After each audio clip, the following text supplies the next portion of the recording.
भारत के तमाम शहरों में चुनावी माहौल है। सभी अपने अपने पार्टी के लिए चुनावी अभियान में जुटे हैं।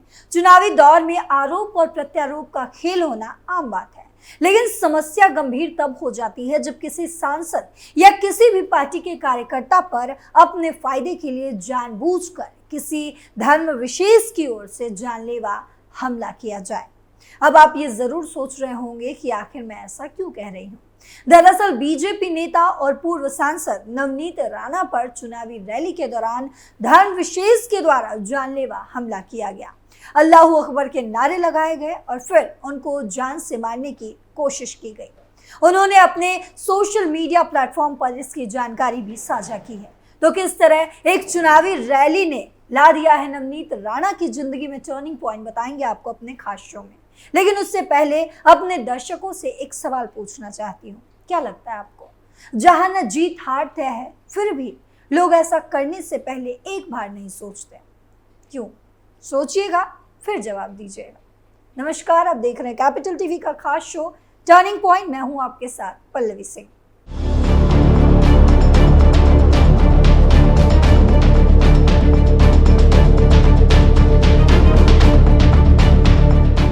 देखा आपने ये असहज कर देने वाली वीडियो? इसको देखकर आप भी सोच रहे होंगे कि आखिर क्यों लोगों ने ऐसा किया होगा। किसी नेता की रैली में ऐसा करने के पीछे उनकी मंशा क्या हो सकती है? इन तमाम सवालों के जवाब आपको इस वीडियो में मिलेंगे। दरअसल महाराष्ट्र के अमरावती में भाजपा नेता और पूर्व सांसद नवनीत राणा की रैली में उन पर जानबूझकर धर्म विशेष ने हमला किया।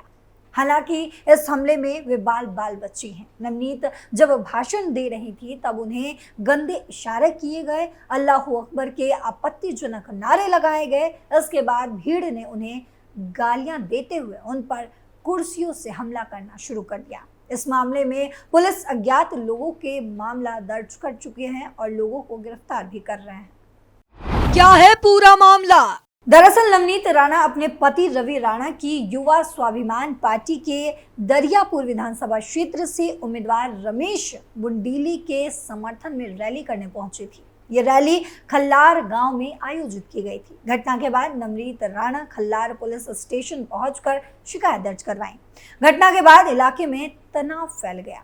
पुलिस ने लोगों को अफवाहों पर ध्यान नहीं देने की भी अपील की। इंस्पेक्टर क्राइम ब्रांच ग्रामीण अमरावती किरण वानखेड़े का कहना है कि बीजेपी नेता नवनीत राणा कल खल्लार गांव में दरियापुर विधानसभा क्षेत्र से बीजेपी उम्मीदवार रमेश के लिए प्रचार करने आई थी।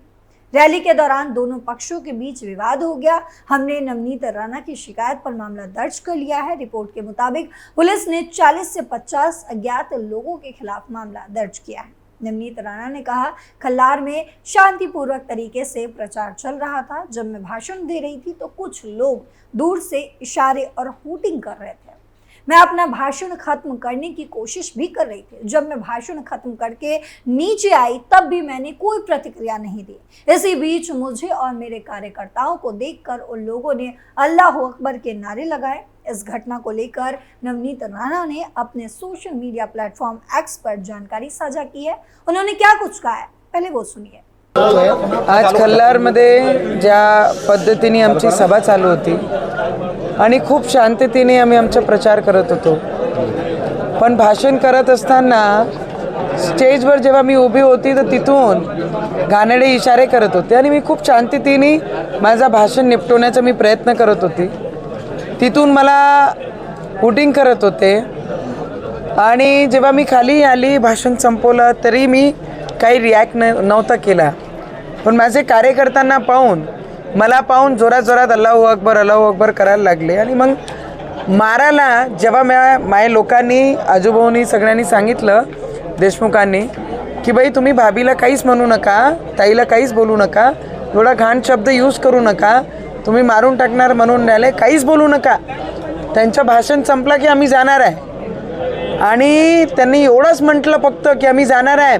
त्यांनी उचलला खुर्च्या आणि फेकणं आणि मारना शुरू किया। पूर्व सांसद ने आगे कहा, जब हमारे लोगों ने उनसे यानी कि उपद्रवियों से कहा कि आप लोग भाभी के लिए अपशब्द ना कहे, हम जाने वाले हैं, इसके बाद वे कुर्सियां फेंकने लगे, जैसा कि आपने वीडियो में भी देखा, और मारना भी शुरू कर दिया। वे मुझे गाली देने लगे, मेरे ऊपर कुर्सियां बरसाने लगे। इस दौरान मेरे ऊपर थूका भी गया, मेरी जाति को लेकर गाली दी गई, अल्लाह अकबर के नारे लगाए गए, मेरे 6 अंगरक्षक और मेरे निजी सचिव मुझे घेर कर बाहर ले गए।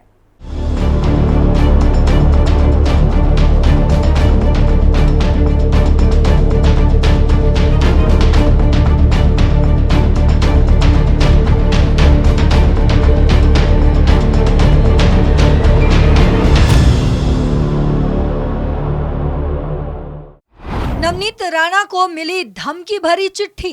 आपको बता दें कि 11 अक्टूबर को पूर्व सांसद नवनीत राणा को एक चिट्ठी भेजकर धमकी भी दी गई थी। इस चिट्ठी में उनसे 10 करोड़ रुपए की फिरौती मांगी गई थी। इतना ही नहीं, आमिर नाम से भेजी गई इस चिट्ठी में नवनीत को गैंग रेप की भी धमकी दी गई थी। इसके साथ ही ये भी कहा गया था कि उनके घर के सामने गाय काटी जाएगी। आमिर ने चिट्ठी में पाकिस्तान जिंदाबाद भी लिखा था। स्पीड पोस्ट से भेजी गई इस चिट्ठी में नवनीत के लिए चिट्ठी में बेहद आपत्तिजनक शब्दों का इस्तेमाल किया गया था। साथ ही उनके पति रवि राणा के लिए भी अभद्र बातें लिखी गई थी। ये पत्र नवनीत राणा के आवास पर एक कर्मचारी को मिला था। इसके बाद नवनीत राणा के निजी सचिव विनोद गुहे ने अमरावती के राजापेट पुलिस थाने में इसकी शिकायत दर्ज कराई थी। 2 गुटों में विवाद के बाद हुआ हंगामा। क्राइम ब्रांच ग्रामीण अमरावती के इंस्पेक्टर किरण वानखेड़े ने बताया कि दरियापुर विधानसभा क्षेत्र से भाजपा उम्मीदवार रमेश बुंदिले के पक्ष में प्रचार करने भाजपा नेता नवनीत राणा खल्लार गांव आई थी। रैली के दौरान 2 समूहों के बीच विवाद हो गया, जिसके बाद हंगामा हुआ। हमने नवनीत राणा की शिकायत पर मामला दर्ज कर लिया है। स्थिति अब नियंत्रण में है। गांव में पुलिस चौकी स्थापित की गई है। हम नागरिकों से अनुरोध करते हैं कि वे किसी भी तरह की अफवाहों पर विश्वास ना करें और आगे की जांच की जा रही है। अब हम आपको नवनीत राणा के कुछ ऐसे दिलचस्प किस्से बताएंगे जिसकी वजह से वो लगातार कंट्रोवर्सी में बनी रहती हैं और लगातार लोगों के बीच में, उनकी विवादों के बीच में फंसी रहती हैं। आपको याद दिलाते हैं, जब ओवैसी संसद सदस्यता के लिए शपथ ग्रहण समारोह में मौजूद थे, उन्होंने भारत के बजाय दूसरे राष्ट्र के प्रति निष्ठा जताई थी। उन्होंने जय फिलिस्तीन का नारा बोला था, जिस वजह से नवनीत राणा की ओर से कहा गया था कि ओवैसी की सदस्यता रद्द की जानी चाहिए। नवनीत राणा ने इस मामले में राष्ट्रपति को भी चिट्ठी लिखकर ओवैसी की संसद सदस्यता को रद्द करने की मांग की थी। नवनीत राणा की ओर से लिखे गए पत्र के मुताबिक ओवैसी ने अपनी सांसद शपथ ग्रहण के दौरान भारत के बजाय दूसरे राष्ट्र के प्रति निष्ठा जताई थी। उन्होंने जय फिलिस्तीन का नारा बोला था, जिस वजह से ओवैसी की सदस्यता रद्द की जानी चाहिए। उन्होंने ऐसा कहा और ये वीडियो भी काफी वायरल हुआ था, जिसके बाद मीडिया कर्मियों ने ओवैसी से बातचीत की और उस पे उन्होंने अपनी सफाई भी पेश की थी। ओवैसी ने लगाया जय फिलिस्तीन का नारा। 18वीं लोकसभा के पहले सत्र के दूसरे दिन AIMIM प्रमुख और सांसद असदुद्दीन ओवैसी ने शपथ ग्रहण के बाद जय फिलिस्तीन का नारा लगाया था। शपथ के बाद उन्होंने सबसे पहले जय भीम बोला, इसके बाद जय मीम, जय तेलंगाना और जय फिलिस्तीन का नारा लगाया था। ओवैसी ने 5वीं बार लोकसभा सदस्य के रूप में शपथ ली थी। इस दौरान उन्होंने कहा था कि मैं भारत के हाशिए पर पड़े लोगों के मुद्दे को ईमानदारी से उठाता रहूंगा, लेकिन फिलिस्तीन को लेकर लगाए गए नारे के बाद सियासत गर्मा गई। इसके बाद सभापति ने इसे रिकॉर्ड से हटा दिया। अब आपको बताते हैं कुछ और ही ऐसी घटनाएं जिसकी वजह से धर्म विशेष की नजरों में आ गई और नवनीत राणा AIMIM में सीधा टक्कर। नवनीत राणा लोकसभा चुनाव के दौरान हैदराबाद में बीजेपी उम्मीदवार माधवी लता के लिए समर्थन में चुनाव प्रचार करने पहुंची थी। नवनीत का एक वीडियो सोशल मीडिया पर लगातार वायरल हुआ था। इस वीडियो में राणा को कहते हुए सुना जा रहा था कि 15 सेकंड के लिए पुलिस हटा लो, ओवैसी भाइयों को पता नहीं लगेगा कि वो कहां से आए और किधर चले गए। और ये कहने के पीछे की वजह क्या थी वो भी मैं आपको बताऊंगी। राणा ने कहा, एक छोटा और एक बड़ा भाई है। छोटा बोलता है कि पुलिस को 15 मिनट के लिए हटा दो तो हम दिखाएंगे कि हम क्या कर सकते हैं। छोटे को मेरा कहना है कि तेरे को 15 मिनट लगेंगे और हमको सिर्फ 15 सेकंड लगेंगे। 15 सेकंड पुलिस को हटाया तो छोटे बड़े को पता नहीं लगेगा कि कहां से आए और कहां चले गए। सिर्फ 15 सेकंड लगेंगे हम लोगों को। राणा ने अपने टिप्पणी का एक वीडियो अपने एक्स हैंडल पर पोस्ट भी किया था। इसमें अकबरुद्दीन ओवैसी और असदुद्दीन ओवैसी को भी टैग किया। नवनीत राणा के बयान पर AIMIM प्रवक्ता वारिस पठान ने पलटवार भी किया था।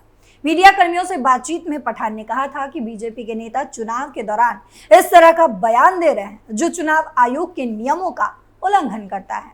चुनाव आयोग को नवनीत राणा के इस बयान पर कड़ी कार्रवाई करनी चाहिए, क्योंकि इस तरह के बयान देने की वजह से दो समुदाय में तनाव हो सकता है।